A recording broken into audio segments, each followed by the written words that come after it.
គមន៍មកកាន់កម្មវិធីកសាងសមត្ថភាពសហគ្រិនរបស់សាជីវកម្មធានាឥណទានកម្ពុជាវគ្គទី6ឬហៅកាត់ថា EPIC វគ្គទី6 តាមឆ្នាំកន្លងមកនេះសាជីវកម្មធានាឥណទានកម្ពុជាបានសហការនិងគាំទ្រទៅដល់7000អាជីវកម្មដើម្បីទទួលបានកម្ចីឬក៏ឥណទានចាំបាច់ពីគ្រឹះស្ថានធនាគារនិងហិរញ្ញវត្ថុដែលជាដៃគូអាជីវកម្មរបស់សាជីវកម្មធានាឥណទានកម្ពុជាកម្មវិធីនេះពិតជាមានប្រធានបទដែលបានល្អសម្រាប់ជួយឲ្យម្ចាស់សាជីវកម្មសហគ្រាសធុនតូចនិងមធ្យមម្ចាស់សិប្បកម្មនិងប្រតិបត្តិការគ្រប់គ្រងទឹកស្អាតឯកជនមានលទ្ធភាពក្នុងការទទួលបានហិរញ្ញទានរបស់សហគ្រាសធុនតូចនិងមធ្យមកម្មវិធីកសាងសមត្ថភាពសហគ្រិនរបស់សាជីវកម្មធនាគារឥណទានកម្ពុជា CGCC ខ្ញុំសូមធ្វើការកោតសរសើរដោយស្មោះចំពោះថ្នាក់ដឹកនាំសាជីវកម្មធនាគារឥណទានកម្ពុជានិងដៃគូសហការដែលបានផ្ដួចផ្ដើមរៀបចំកម្មវិធីនេះឡើង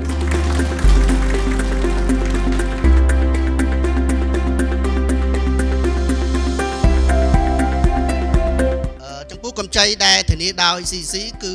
ជាការថ្លឹងហានិភ័យស្មើនឹង0គឺជាអត្ថប្រយោជន៍សម្រាប់ធនាគារដែលជាដៃគូរបស់ CGCC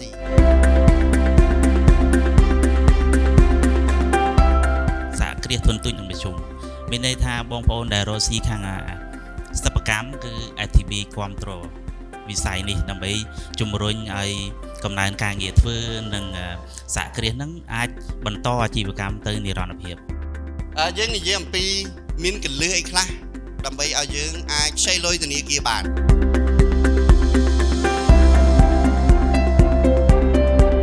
បាទជំរាបសួរខ្ញុំបាទឈ្មោះឈៀងវាសនាជាម្ចាស់អាជីវកម្មទឹកស្អាតក្នុងស្រុករុក្ខគិរីខេត្តបាត់ដំបងចានាងខ្ញុំឈ្មោះអុកសុខាវី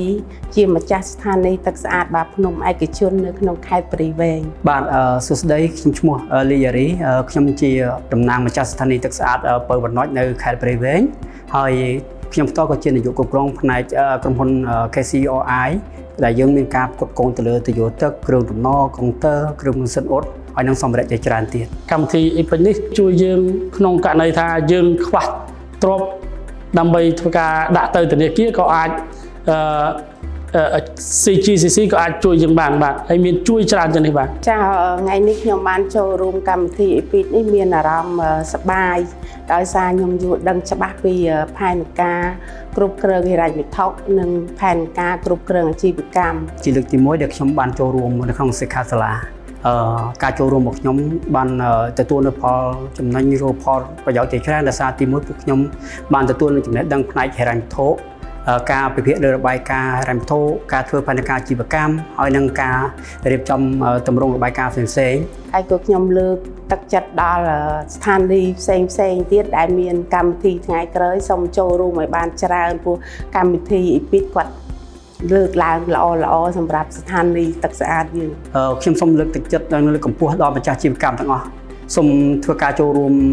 សិក្ខាសាលារបស់ EPIC ឬក៏ CGCC ទាំងអស់គ្នាពីព្រោះការចូលរួមរបស់បងប្អូនទាំងអស់គ្នាបងប្អូននឹងទទួលបាននូវចំណេះដឹងផ្នែកហិរញ្ញវត្ថុអញ្ចឹងការធ្វើអាជីវកម្មមួយហិរញ្ញវត្ថុគឺសំខាន់ណាស់នៅពេលដែលយើងយល់ដឹងច្បាស់ទើបយើងអាចធ្វើអាជីវកម្មបានជោគជ័យ